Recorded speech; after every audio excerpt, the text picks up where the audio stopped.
Let me tell you something before you go. Whenever people come see me live, I try to say something meaningful to people. And I'm in the laugh business. That's my gift. That's what God gave me at birth.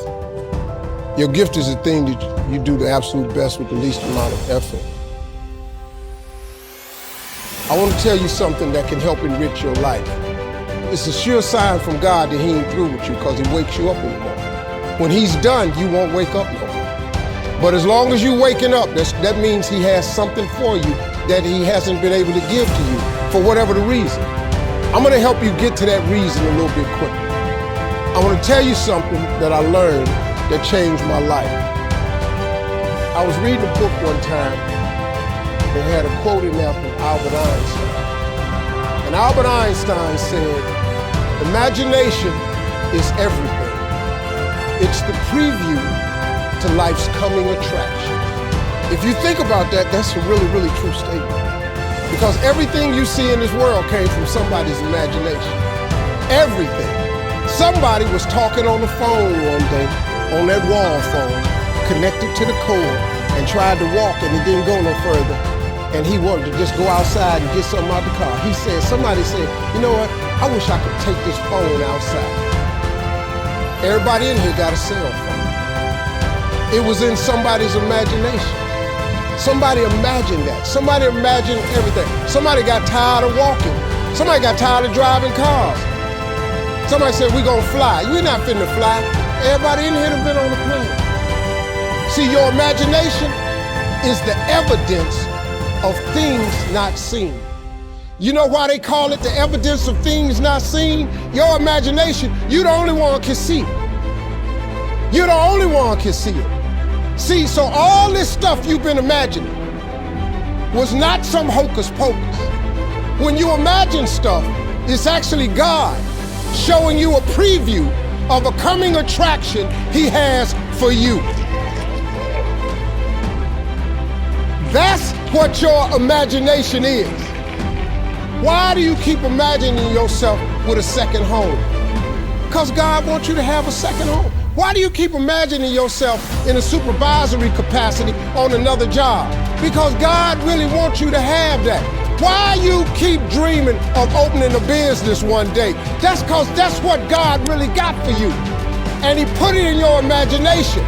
The problem with your imagination, though, is you tell it to the wrong people. If you want to kill a big dream, tell it to a small-minded person. You can't, oh man. Think about this in your life. How many times have you had this really incredible idea and you took it to your family and your friends? You shared it with them and they shot it down. You know why they shot it down? They couldn't see it. Because God didn't put it in their imagination. He put it in yours. It was your evidence of things not seen. See, all this stuff you've been imagining, you ought to start working on it. Because that's what God really got for you. Your real life is in your imagination. I'm here to tell you that. You think I'm here by accident? I'm here because He put this in my imagination when I was 10. When I was 10, He showed me I was going to be on TV. That's all I ever wanted.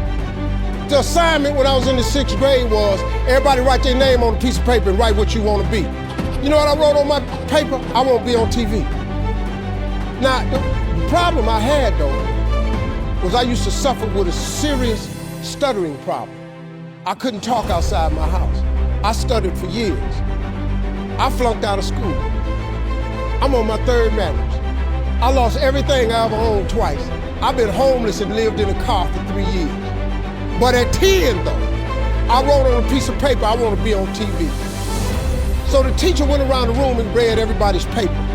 She had you stand up when she called your name. And the only assignment was your name and what you want to be. Doctor, lawyer, dentist, basketball player, football player. I wrote I want to be on TV. She saved me for last. She said, "Little Stevie, come to the front." Now I'm thinking, I'm going to the front because I got the best answer. Because ain't nobody had put that on their paper. She called me to the front. I'm thinking I'm finna give me a gold star. But I was wrong about that. She called me to the front to humiliate me. First of all, you know I can't talk. I suffered with stuttering stammer so bad, I couldn't talk at all. And that that lady lit in on me. Why did you write this on your paper? Now I'm standing there, I can't talk. Who in this school ever been on TV? Who in your family ever been on TV? Who in this neighborhood ever been on TV? I'm crushing her. I'm standing there dying. She said, look at you standing there. You can't even talk. How they gonna put somebody like you on TV? So every Christmas, I send her a flat screen TV. Because I don't want her to miss me. I do not want her to miss not an episode of me. Because I wanted her to see what God had done for me. The fact that you couldn't see it, it wasn't for you to see. He put it in my imagination. But after 3 years of homelessness, losing everything I ever owned twice, suffering through flunking out of school, go home and cut your TV on. That little boy with the stuttering problem, he all over that TV. You can't cut your TV on. You can't cut your TV on not a day of the week and you don't see that little boy. That little boy with the stuttering problem is all over that TV because God put it in my imagination.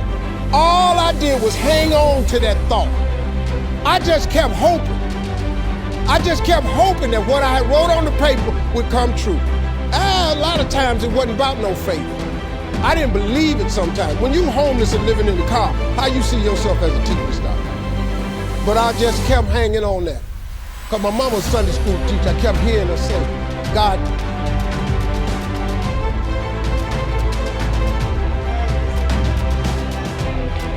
God didn't bring you this far to leave you. God didn't bring you this far to leave you. Why do you think he keeps waking you up? Because he got more for you. He got way more for you. He got plans for you. But he needs your faith. He just needs you to call him. He needs you to dust off your imagination and just go for it. You got to try. Quit waking up thinking you ain't got no say-so in your life. You have a choice in this matter. You can't stop what happened to you, but you can doggone sure do something about what happened to you. Life is 10% what happened to you, is 90% what you do about it. Somebody in your family gonna die. Somebody in here gonna get fired. Somebody here gonna get an eviction notice. Somebody gonna get laid off. Somebody company gonna close. That's life. Somebody you love gonna break up with you. That's life. But what you gonna do about it though? Since it's gonna happen anyway. Trust me, go home and ask God to open up your imagination and then pursue it with everything in you and watch what he do for you. Appreciate y'all.